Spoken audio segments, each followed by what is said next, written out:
Illegal camping arrests are soaring in San Francisco.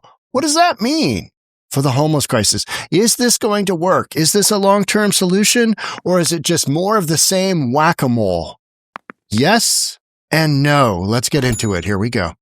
You are under arrest. Your property will be bag and tagged by Today, Riley is under arrest. Let us know what you need that we can bring into county jail. The latest unhoused person in San Francisco to be caught up in the city's newly aggressive enforcement tactics. I have my purse. Okay, we'll make sure we... My most important need. San Francisco Police Sergeant Dennis Huang is the city's homeless unit supervisor. I asked Riley how many times they've been cited for illegal lodging, and they said four times. We're at a point where we are no longer tolerating chronic illegal behavior. What does the law say about encampments here out of... Notice he said chronic illegal behavior. People who are refusing shelter, people who are refusing help, people who are out living the urban camper's lifestyle, which San Francisco, Daniel Lurie, campaigned on and has been actually enforcing. And that's why you're seeing, stories like this pop up like, hey, maybe actually arresting the illegal urban campers is the way to go. Who would have thought? Enforcing laws you've already got on the books. Weird, right? Streets. These public sidewalks are for the public. And unfortunately, it's not a place for people to store their personal belongings. In the past year, nearly 1,000 people have been arrested or cited for illegal camping in San Francisco. Few are ever charged. Arrests are a last resort, conducted only if the person repeatedly ignores citations and refuses the city's multiple offers of shelter and services. Would you like shelter today? These efforts seem to have paid off, with visible results. Nearly half of the more than 8,000 homeless here are sheltered, up from 35% in 2019. I'm going to get kicked out of the shelter. I'm going to come back on the street. I'm going to get cited again. It's a broken system. In the city's Mission District, Can you tell me what my warrant is for? police and city workers find emotional and tense challenges. Looks like he's slashing up his tent. Jeff, who didn't want to share his last name, was ticketed. They mentioned that you refused help.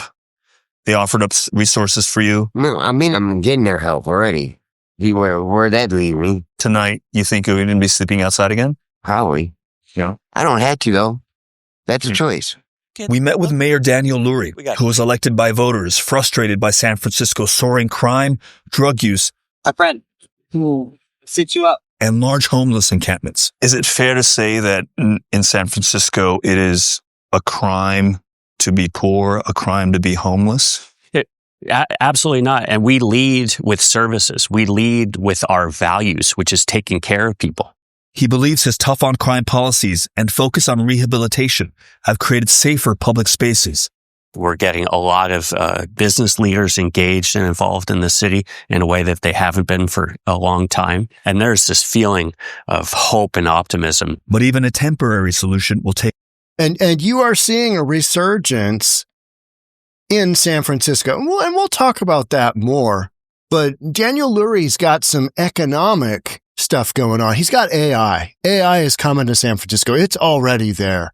And that is a component of computer technology that's exploding right now. And San Francisco is one of the world centers for where that's happening. So Daniel Lurie can afford to kind of go out a little bit harder than others to try and clean up his streets, because he's already going to have some of the end result, which is more businesses, more tax dollars coming in, lower vacancy rate, lower just everything when you put more people into a system and you kind of clean out some of the urban campers who would otherwise just have space to roam. They're getting pushed out, and they're getting pushed out in conjunction with police officers basically being tasked with, hey, we got to clean the streets up.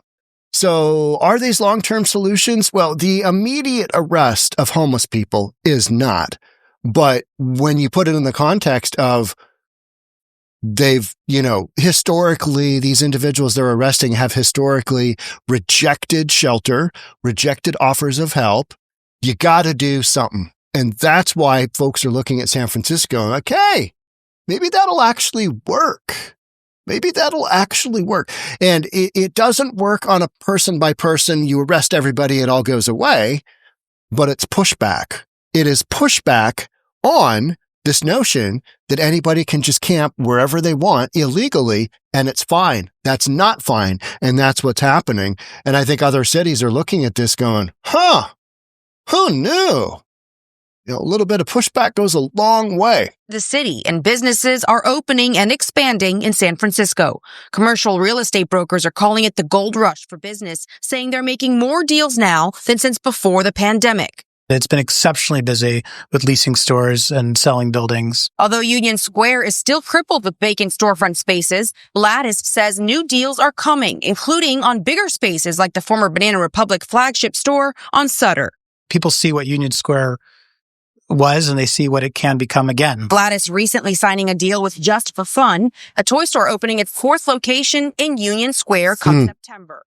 If you've been here and you have walked these streets every day, you've seen a real difference. And that has really, I guess, put a charge in our battery in moving forward and expanding. The store's manager crediting Mayor Daniel Lurie for cleaning up streets and helping the city blossom. You can just really see the city returning to like a vibrant space to be in. We talked to all sorts of different prospective tenants and landlords from all walks of life, and that is the general consensus, that people are feeling safer. A realtor from A Vision Young agrees, saying because of cleaner streets and the AI boom, there's more interest in Union Square. They say half their deals in Union Square have been tech companies. This all comes after Nintendo opened a store in the heart of Union Square, choosing San Francisco over hundreds of other locations. And what we're seeing is retail is on the upswing. It's improving. According to researchers at JLL, citywide office leasing is back up to pre-pandemic levels. JLL says in 2023, there were nearly 50 leases in the city with AI companies. Now, over 200 AI companies are leasing San Francisco property. The city's entertainment zone and large-scale events like Outside Lands and Dead & Co. are also bringing more people to the city,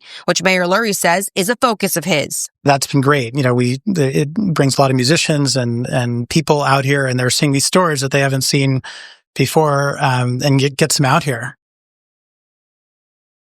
And the city's Office of Economic and Workforce Development also saying that they are seeing a decline in office vacancies. They say the mayor is focused on improving street conditions, hosting lively events, and resurgence of this AI boom.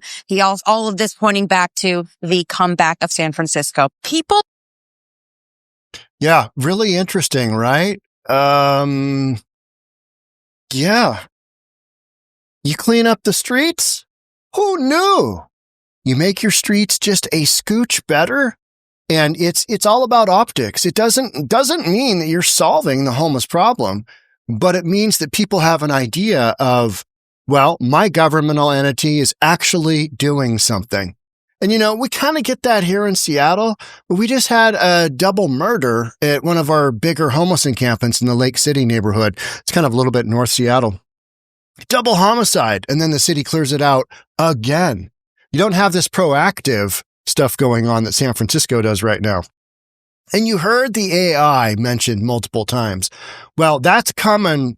That's coming whether Daniel Lurie's there or not. That is just coming. That's part of the technological business evolution that is San Francisco. It's always been high tech, and now you're going to go in that direction. So you're going to be able to kind of float on that coming through your town, but you throw a little bit more gasoline on the fire in the form of actually arresting people and actually proactively going out and cleaning the people that are leaving poop off the sidewalks.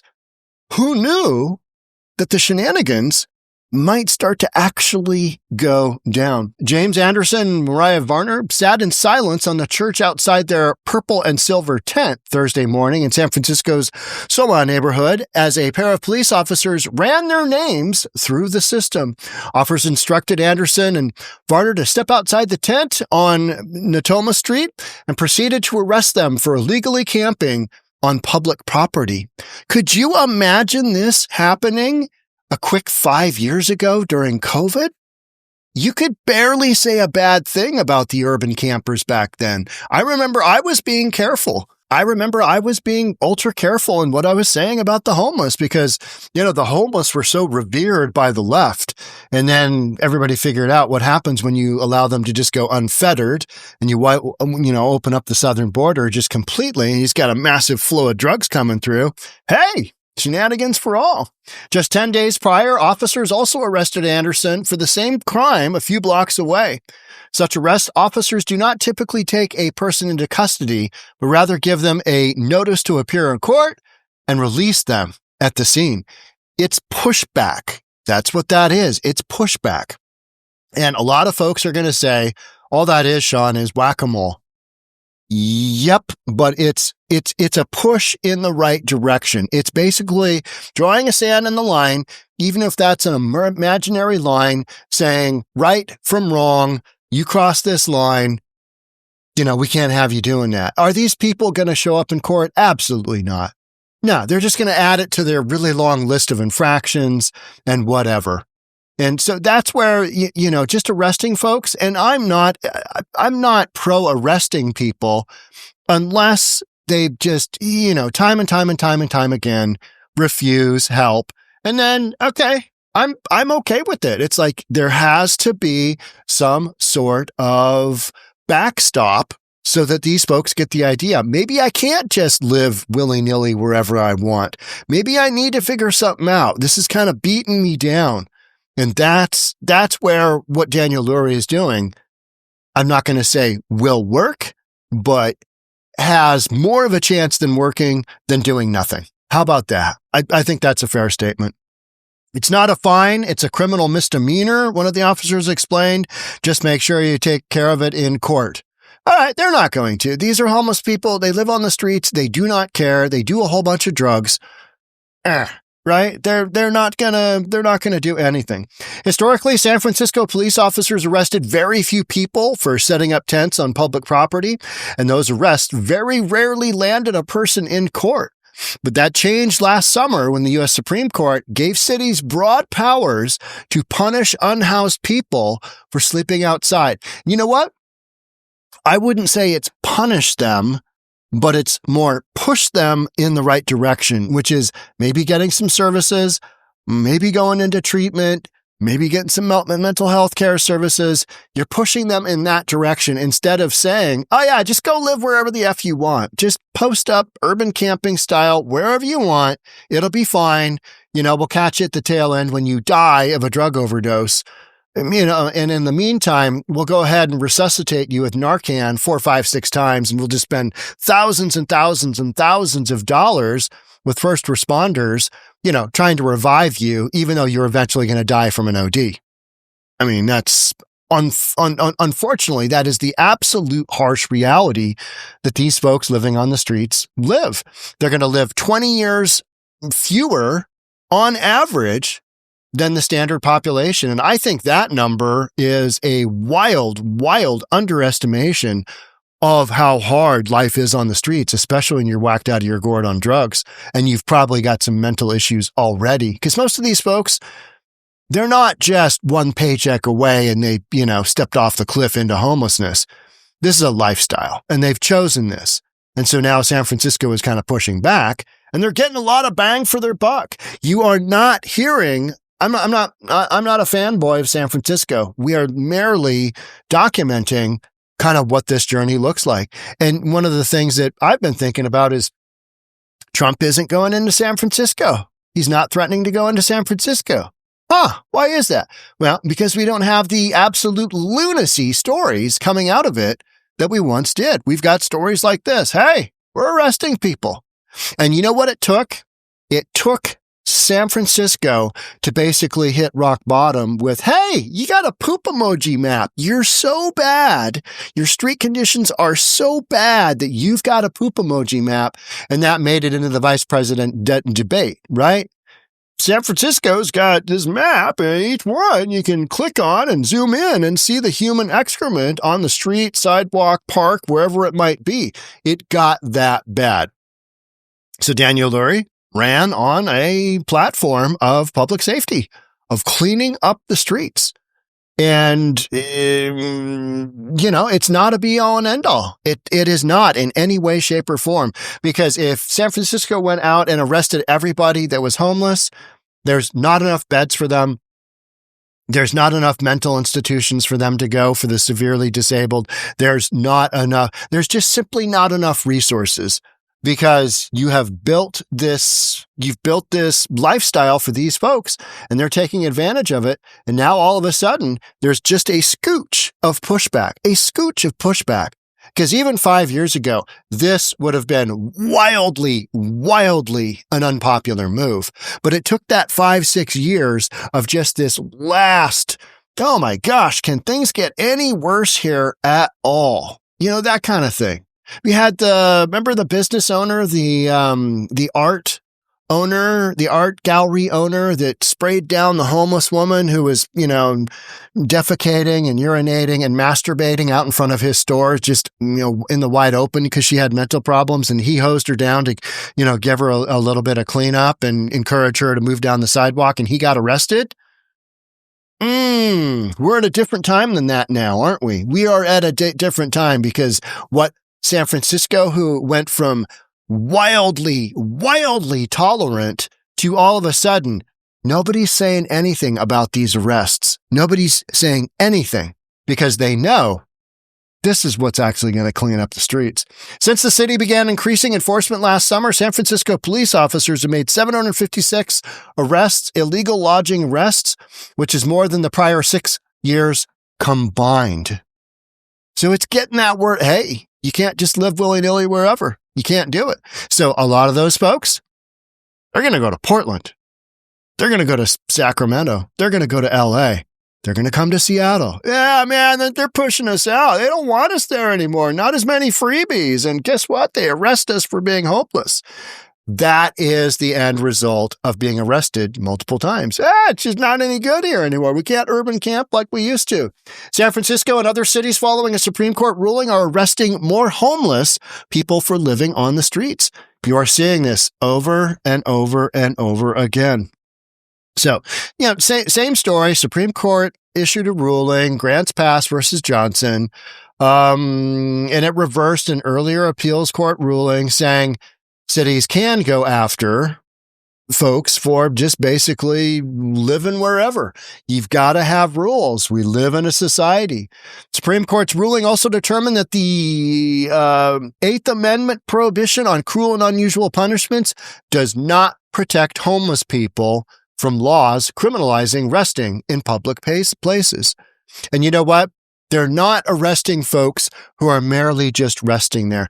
They're arresting folks who are living in tents, oftentimes doing drugs, doing crazy stuff, stealing from the community, committing crimes, just like we had in Seattle here. We had a double homicide in one of the biggest homeless encampments. And it's like, Seattle, what did you think would happen? What do you think would happen? And Seattle knows what's happened, but Seattle's too far gone for a lot of this. We don't have a police force that could go out and do this kind of thing because they are too busy absolutely scrambling from call to call to call because we defunded our police. And Seattle is such an anti-law enforcement society that you got double homicides going on in your homeless encampments, period. And I guess we need to clear that one out because we got to. So what happens is the mayor will see, double homicide. That's not good. There any homeless? Oh yeah, that's going to be a whole homeless story and double homicide deal. Okay, did they catch the guys yet? No, they haven't. Okay, all right. Clear out that encampment. Clear out that encampment. Just clear it out because otherwise the optics are horrific. And so the city goes in and just.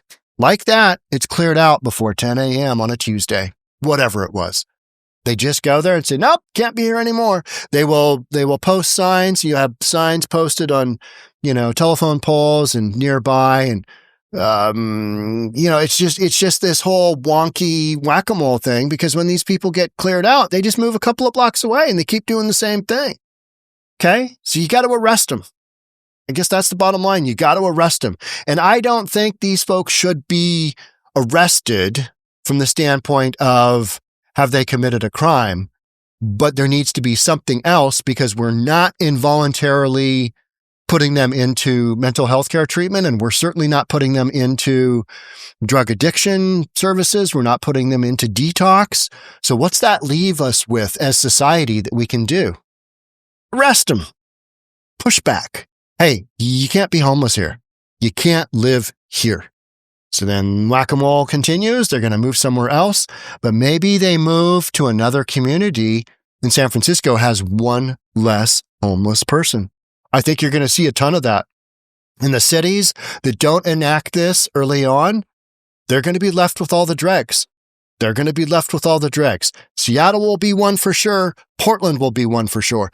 Portland needs to do this right now, but Portland would not be able to do this right now because you would have a bunch of lunatics rise up against enforcement of anti-urban camping laws, and they would go berserk, just like they've done on the ICE facilities. They go berserk, and local leadership and local law enforcement are not given the ability to enforce the laws, which is, these nut jobs, Antifa, they're going to glom onto, they're arresting homeless people and make a huge deal out of it. So you can't really do that. So a city like Portland is going to get more homeless, and they're just going to have more and more issues because we know when you build it and they come from a homeless standpoint, that ain't good. A rise in punitive action against homelessness. In 2024, there were an estimated 771,000 people in the U.S.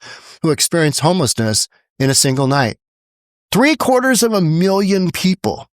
750,000 people. It's such a complex issue, isn't it? Because people want to say, well, it's because we don't have enough for affordable housing.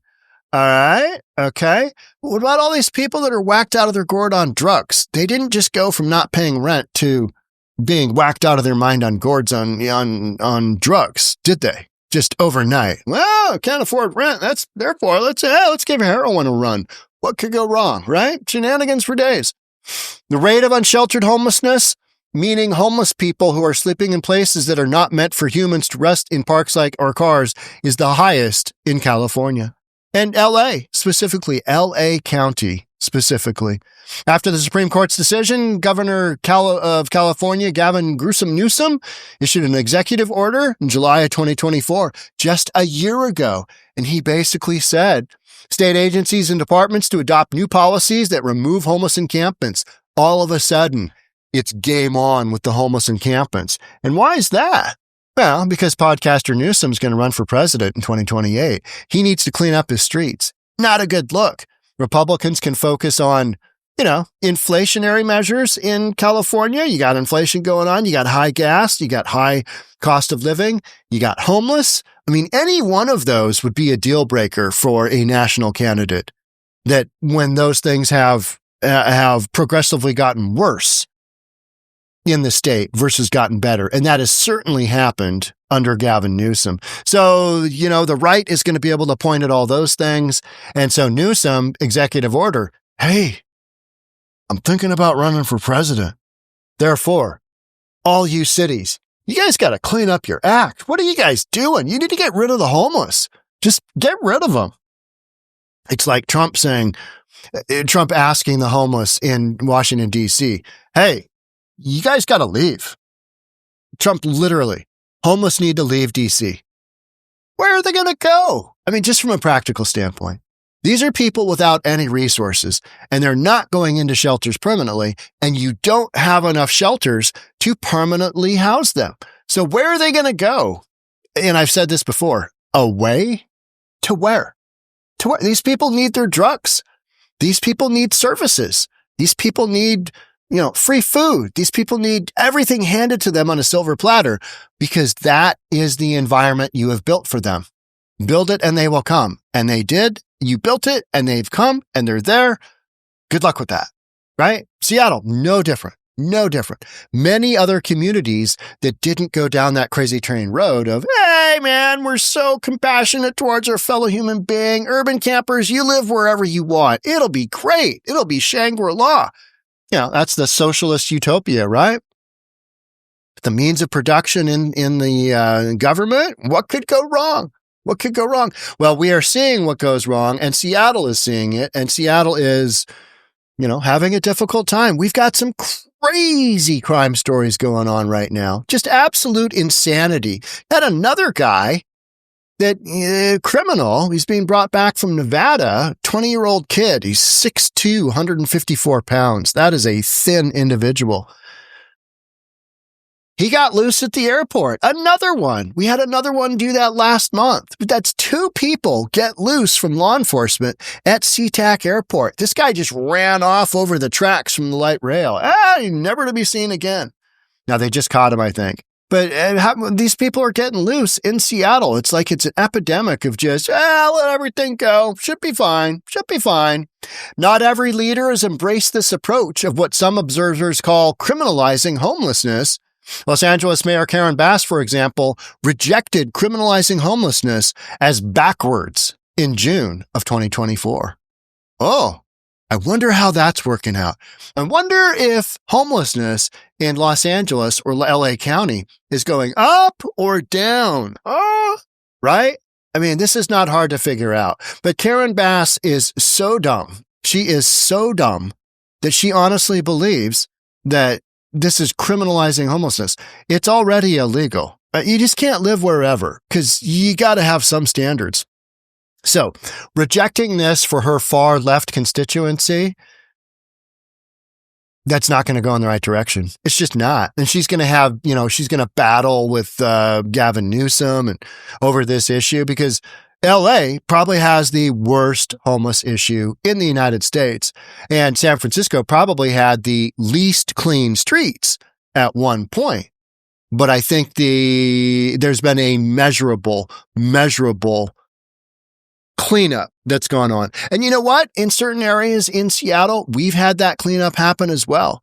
But there are known neighborhoods where you go and you do your drugs, you go and you buy your drugs, your human trafficking, your sex trafficking, all of that. You've got known quantities out there.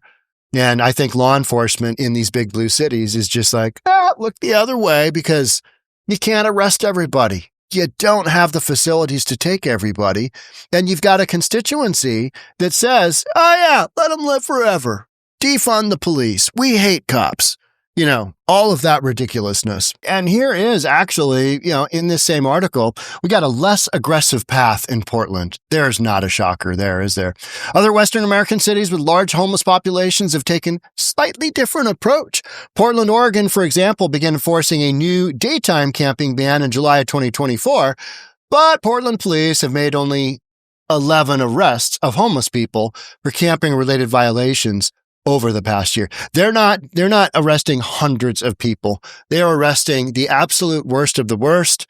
And you know what? That's not really going to have an impact on your street conditions because in Portland, you do not have, the police cannot enforce the homeless camping ban. Do not have the numbers to do it. Not happening. You would have to set up an entirely different group of individuals to go in and scoot the homeless out. And that is just not happening. So massive difference between the way Portland is handling things and San Francisco is handling things. You got businesses coming into San Francisco. You've still got businesses leaving Portland. And Portland has the highest vacancy rate in the United States. And so much of that has to do with businesses don't want to have their employees in an area where they could get maimed, killed, raped, whatever. It's just not a thing. They can go anywhere they want because you can sign a lease up. Portland, not on the list. San Francisco, on the upswing. It's happening there. And some of that has to do with just AI in general. Portland doesn't have that. San Fran does. Different approaches, different things working. What'll happen in Portland? It's going to get way worse before it gets better. Bottom line, I don't see any way around that until these folks wake up and realize we've got to drop the hammer like San Francisco. Things are going to get worse. So, podcast for days, weeks, months, years. Make sure you join me. Hit that subscribe button, hit the notification bell, hit the like button if you enjoyed this video, and I'll see you in the next one. Bye for now.